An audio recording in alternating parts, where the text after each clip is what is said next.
I sat alone in the restaurant, gently swirling my glass of water, listening to the hushed whispers of the waitstaff as they stole glances in my direction. For the third time that evening, Kevin, the server, approached with a hesitant smile.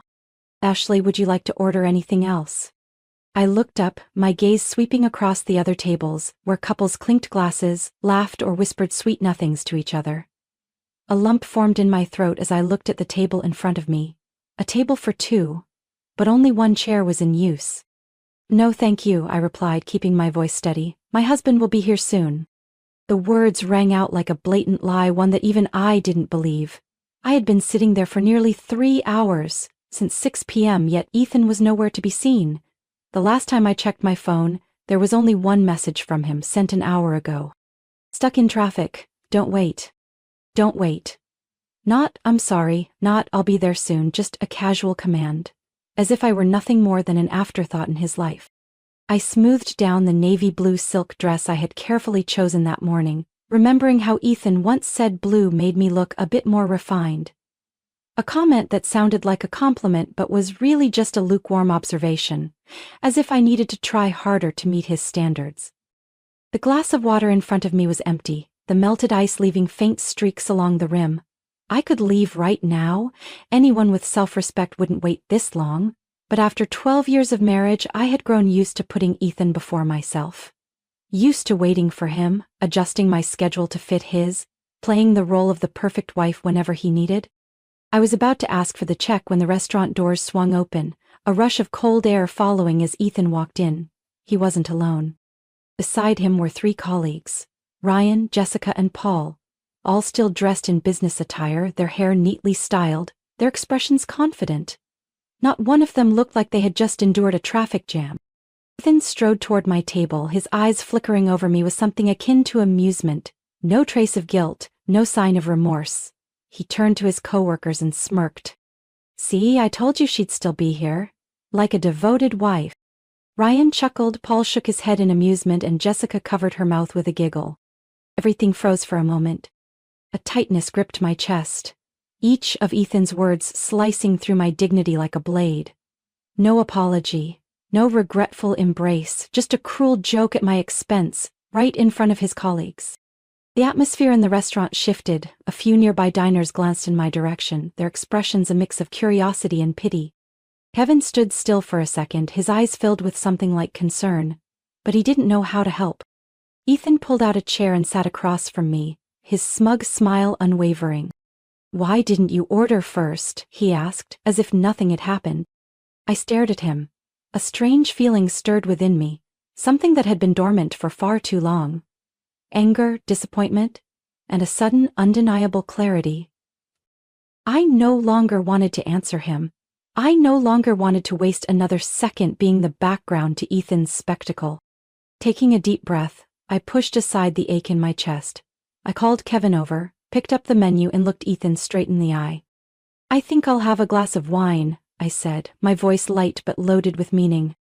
Ethan raised an eyebrow, puzzled. But I understood. I had waited long enough. I took a slow sip, the slight bitterness of Cabernet spreading across my tongue, but inside I felt nothing at all.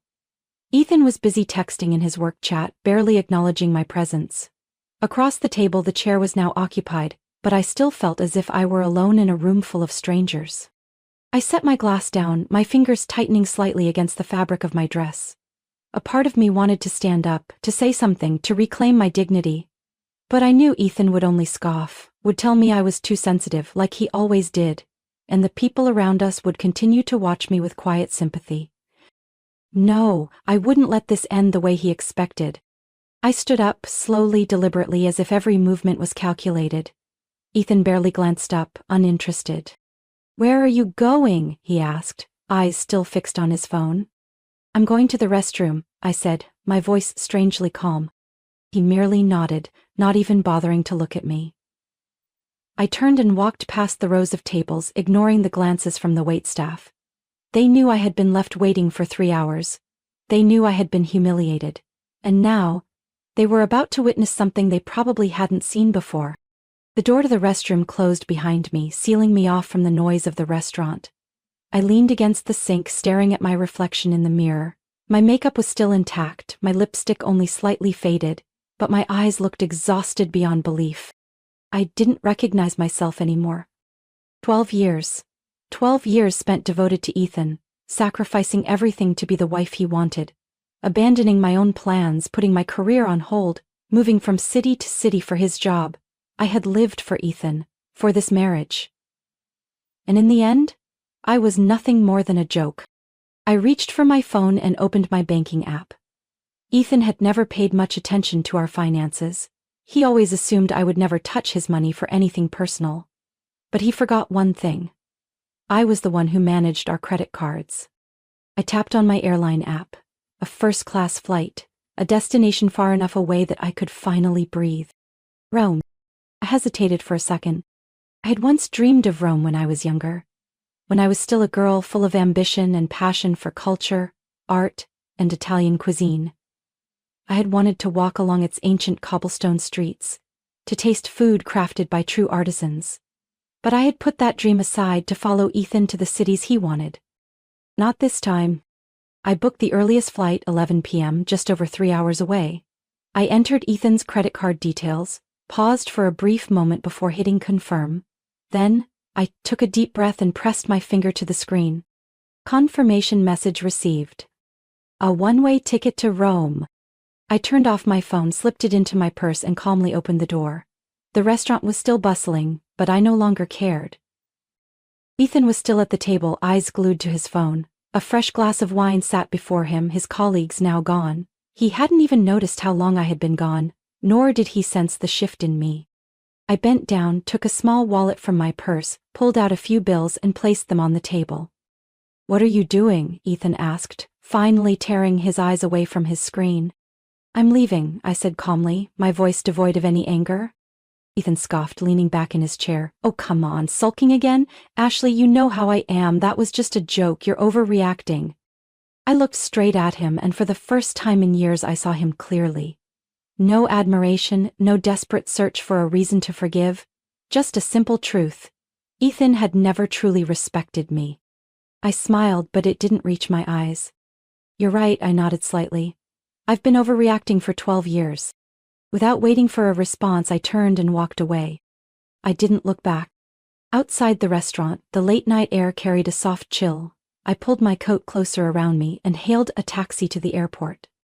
My phone buzzed repeatedly in my purse, but I didn't need to check to know who was calling. Ethan wouldn't panic right away.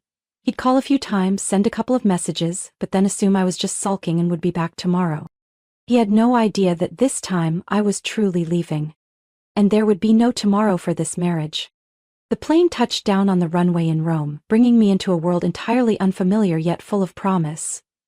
I took a deep breath, taking in the air. It was warmer than I expected, filled with the rich aroma of coffee and a light breeze carrying the scent of ancient cobblestone streets. I had no plans, no one waiting for me, no idea where to go next. But I was free. The feeling was so foreign that it took me a moment to realize. This was the first time in 12 years that I didn't have to wait for anyone, report to anyone, or fear disappointing anyone. I walked through the airport, pulling my small suitcase behind me, the only thing I had managed to bring in my hurried escape. I found a taxi stand and hesitantly spoke the Italian I had picked up from movies. A small hotel, but not too touristy, a place where real Italians live. The driver, a middle-aged man with a friendly smile, nodded. "I know a place." He drove me through narrow, stone-paved streets, past scooters weaving through traffic, cafes with tiny tables squeezed together, and elegantly dressed people chatting in a language I didn't fully understand, but instantly loved. The car stopped in front of an old building with a cream-colored facade and small windows adorned with flower boxes. A simple sign displayed the name of the hotel, Locanda Fiorella. I stepped into the reception area, where an elderly woman with neatly pinned silver hair stood behind the desk. "Buonasera," she greeted me warmly, her kind eyes studying me. I hesitated, then suddenly remembered something. I didn't want to use the name that had been tied to Ethan, the name I had heard for 12 years as part of a life I no longer wanted. "Ashley Bennett," I said, using my maiden name. She smiled. "Benvenuta, Ashley." She led me to a small but spotless room with a balcony overlooking the street below. When I opened the window, a light breeze drifted in, carrying the laughter of passers-by and the scent of pizza from a nearby trattoria. I sat on the edge of the bed and let out a deep sigh. I had really left. The next morning I woke up late. For the first time in years, I wasn't rushing to make breakfast for anyone, checking Ethan's schedule, or worrying about whether he was pleased. I went downstairs and stepped into the cafe on the corner. A young waiter with curly hair greeted me with a smile. Un café? Un cornetto, per favore? He nodded and quickly brought over a small espresso and a perfectly crisp croissant. I took a sip, the bold bitterness of the coffee spreading across my tongue, and unexpectedly, I smiled to myself. I used to love strong coffee, but Ethan always complained that it was too intense, so I had spent years drinking watered-down lattes. But this was what I truly liked. I was remembering who I was. That afternoon I wandered through the small streets, running my fingers over the old stone walls, admiring shops selling handmade pasta, and tiny bookstores with Italian novels neatly lined on wooden shelves. I stopped in front of a small restaurant where the scent of garlic and tomatoes drifted from the kitchen. A woman was adjusting a stack of tablecloths by the entrance. She looked up and I froze. Ashley? That voice, that face, it was Natalie, my college friend. The one I had once planned to open a restaurant with. But when Ethan got his first job in New York, I had abandoned that dream to follow him. And Natalie? She had taken her own path. "Oh my God, it's really you!" Natalie set down the tablecloths and rushed over to hug me tightly. I laughed, feeling as if I had just reunited with a part of my past, a part that Ethan had taken away from me. She pulled me inside the cozy little restaurant, introducing me to the chefs, the servers. "What are you doing in Rome?" she asked. I took a deep breath, then let my shoulders relax. Starting over. That evening Natalie invited me to dinner at her restaurant. As the plate of pasta was set before me, I saw the excitement in her eyes as she talked about her work, how she had fought to open this restaurant, the struggles and triumphs she had been through. "Do you still love cooking?" Natalie asked after we raised our glasses in a toast. I hesitated. When was the last time I had truly cooked a meal with all my heart? I remembered the long nights spent preparing flawless dishes for Ethan's dinner parties. But that had never been about the joy of cooking. I looked down at the food in front of me, then back up at Natalie, nodding slowly. "I think I do." Natalie smiled. "Then why not start over?" That question lingered in my mind even as I walked back to my hotel that night. I had run away from a marriage that had lost its meaning. But maybe I wasn't just running away. Maybe I was finding myself again. I sat at a small cafe on a cobblestone street in Rome, my laptop open in front of me, the screen still blank. I had spent days thinking about Natalie's words. About whether I still had a passion for cooking. The answer, no matter how much I tried to avoid it, had always been clear. I had never stopped loving food. But I had let that passion fade into the background for 12 years. Natalie had suggested I try working in her restaurant, not as a chef, just in the kitchen, no pressure. "You don't have to decide anything right now, just step into the kitchen, feel its rhythm again. Who knows, you might find yourself there." I had agreed, and tonight, I would step into a professional kitchen for the first time in over a decade. I arrived at La Tavola di Sole an hour early to get familiar with everything. The kitchen opened before me, not large but neatly organized, filled with the aroma of garlic and simmering tomatoes. "Ashley," Natalie waved me over. "Are you ready?" I took a deep breath and nodded. "I haven't forgotten." She laughed and handed me a crisp white apron. "Good. Tonight, you'll prep ingredients. No pressure." But as I stood in front of the cutting board, a sharp knife in my hand, I realized my grip wasn't as steady as it used to be. I looked down at the onion resting on the board and took a deep breath. I reminded myself, the hands remember what the heart never forgets. The first slice, slow. The second. Gradually I found the rhythm. After all these years, I had forgotten how this felt. The steady sound of the knife hitting the board against the soft hum of the gas burners. The scent of fresh herbs rising as I chopped. The quiet satisfaction of a perfectly prepped tray of ingredients. The feeling that I belonged here. Natalie passed by, glancing at my work. "Not bad," she grinned, "not bad at all." That night I stood in the corner of the kitchen, watching the dishes I had helped prepare being served. Fresh pasta, seared salmon with orange glaze, Tiramisu dusted with cocoa like an edible masterpiece. I watched as diners took their first bites, closing their eyes to savor the flavors. It had been so long since I had felt this joy, the joy of making people happy through food. As the restaurant quieted down, Natalie pulled me aside and poured me a glass of wine. "How does it feel?" I leaned back in my chair, taking a sip. "Like I'm waking up from a long sleep." Natalie smiled. "Then why don't you write about it?" I looked at her, surprised. "Write?" "Yes, you were always great at describing flavors. You could write about your journey, about finding your passion again." I had never considered that, but the idea lingered in my mind all night. The next morning I sat at the same cafe, opened my laptop and stared at the blank screen, before placing my fingers on the keyboard. I had forgotten how much I loved cooking. But Rome woke me up. This is my story, the story of a woman who spent 12 years being the wife of a man who didn't deserve her, and is now rediscovering herself in every slice of the knife, every bubbling pot of broth, every crisp bite of pastry. I paused, reread the first lines. Then I kept writing. I named my blog The Runaway Chef. A runaway chef finding herself again. I was sitting in my usual small cafe in Rome, the morning sunlight streaming through the window, casting warm streaks across the table. My laptop was open, but my mind wasn't fully focused on my latest piece for The Runaway Chef. Since starting the blog, I had received hundreds of messages from other women who had also lost themselves in relationships that had dimmed their own light. I wasn't alone. I had never been alone. But this morning, a different message had pulled me back to reality. Ethan had found me.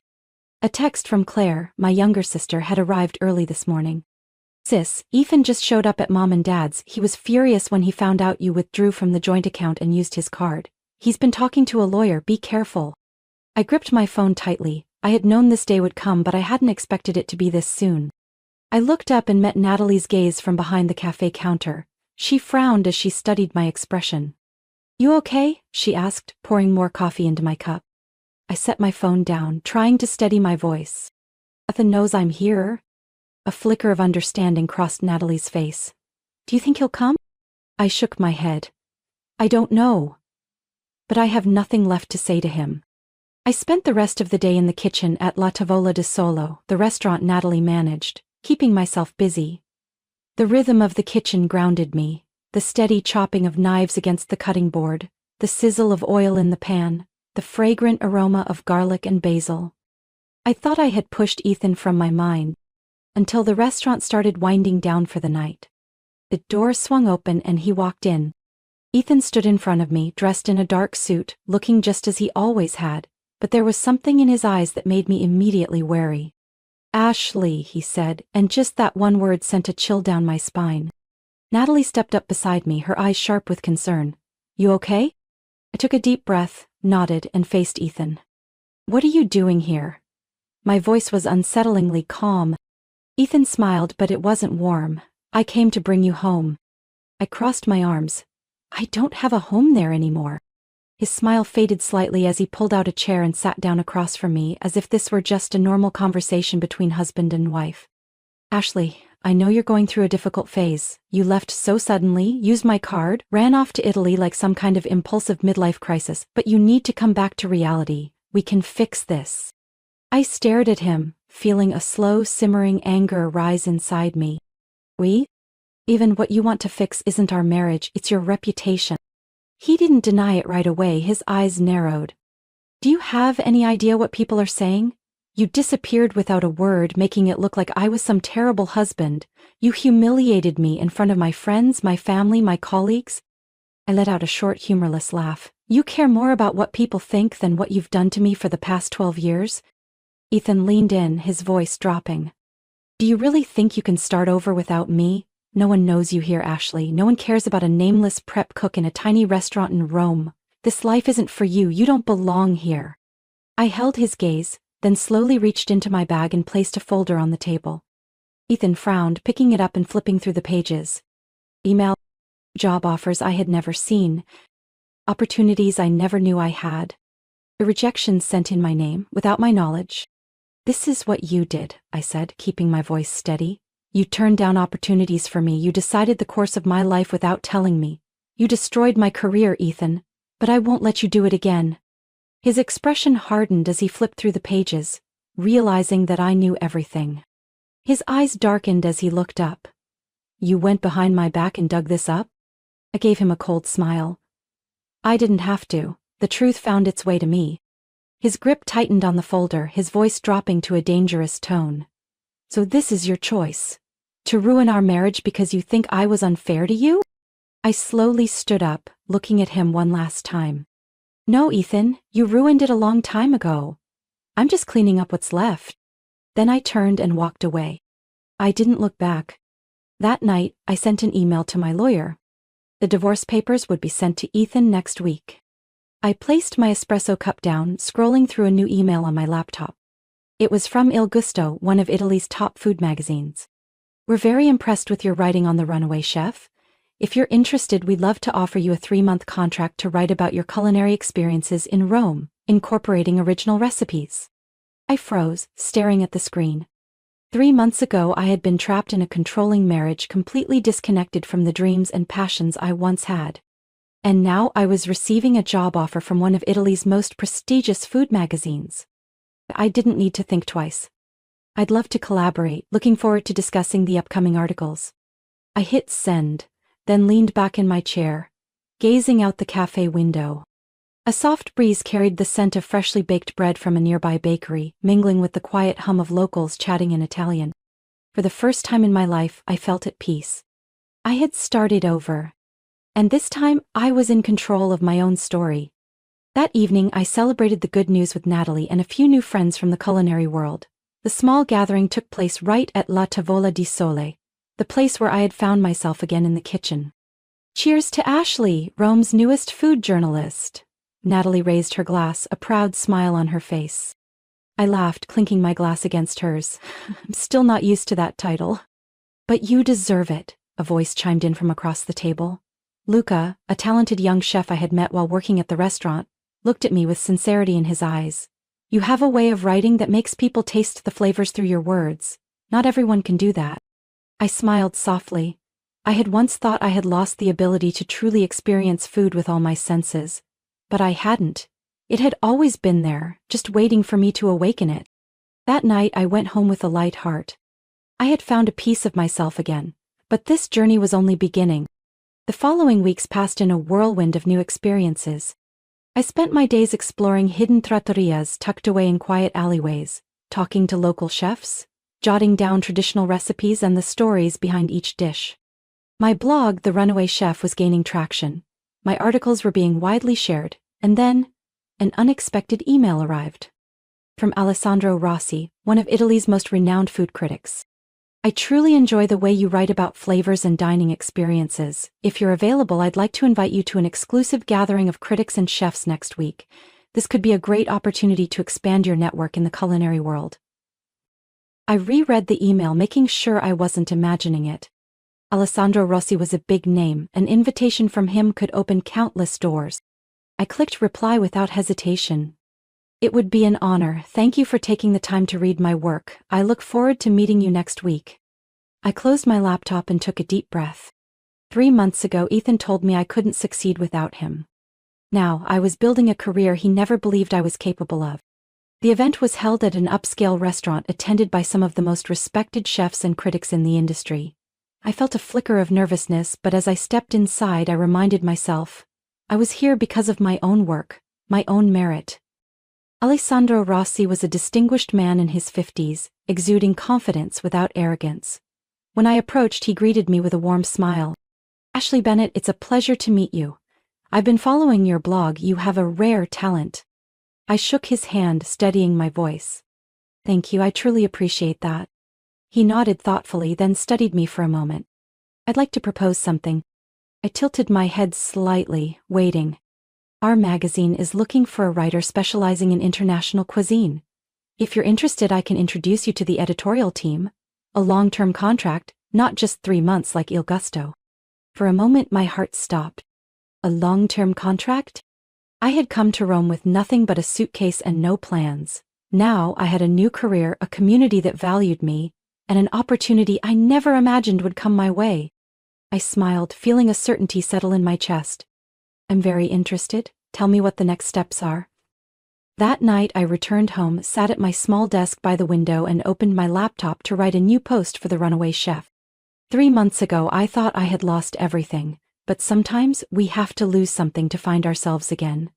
I found what I thought I had lost forever: passion, freedom, and a life I truly want to live. I hit publish and gazed out at the Rome's skyline, the streetlights casting golden reflections on the cobblestone streets below. I was no longer the woman waiting in the shadows. Now I was Ashley Bennett, a woman in control of her own life. My phone buzzed just as I was setting the table. I wiped my hands on my apron, picked it up and glanced at the screen. Ethan. After 6 months of silence he had reappeared. I didn't open the message. I didn't need to. I knew exactly what it would say. A belated apology. A casual question. Or maybe one last attempt to pull me back. But none of it mattered anymore. I swiped left. Pressed delete. No hesitation. No regret. I set my phone back on the kitchen counter, took a deep breath and turned back to the softly simmering pot of sauce on the stove.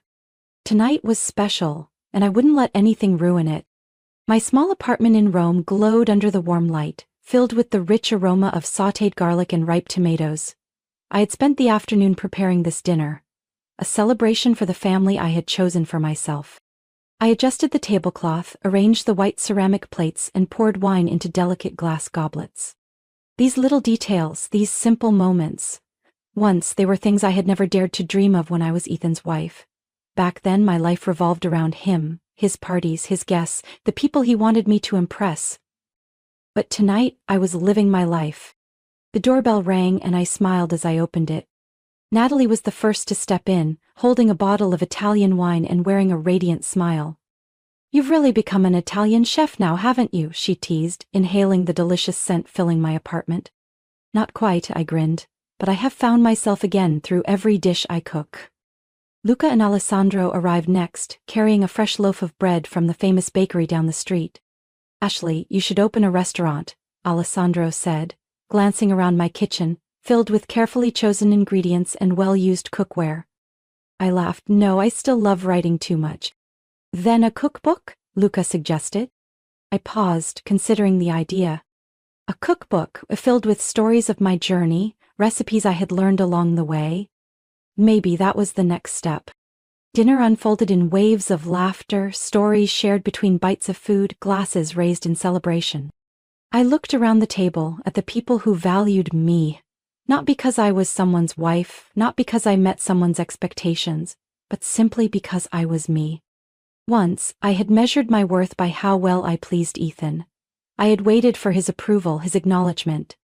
But I didn't need that anymore. I had found my own worth. As the night wound down and my friends said their goodbyes, I lingered by the window, gazing down at the lively streets of Rome. I had come so far. From a woman trapped in an unhappy marriage. From someone who had abandoned her dreams to please someone else. From someone who had spent years waiting in the background, letting others decide her fate. Now, I was Ashley Bennett. A woman who was free. A woman who knew she deserved better. I poured myself one last glass of wine, gently clinking it against the air in a silent toast to myself. This isn't the end, this is the beginning. Life isn't a series of predetermined events. It's made up of the choices we create for ourselves. Ashley's story isn't just about leaving a failed marriage. It's about reclaiming her identity, something many of us may lose when we put others before ourselves for too long. Freedom doesn't come from running away. It comes from facing our truth and choosing to change. In the end, true happiness isn't found in someone else's validation, it's found in the choices we make for our own lives. What do you think about Ashley's journey? Have you ever faced a moment where you had to choose between staying or walking away to find yourself? Share your thoughts below and don't forget to follow for more inspiring stories about life, family, and the journey to happiness.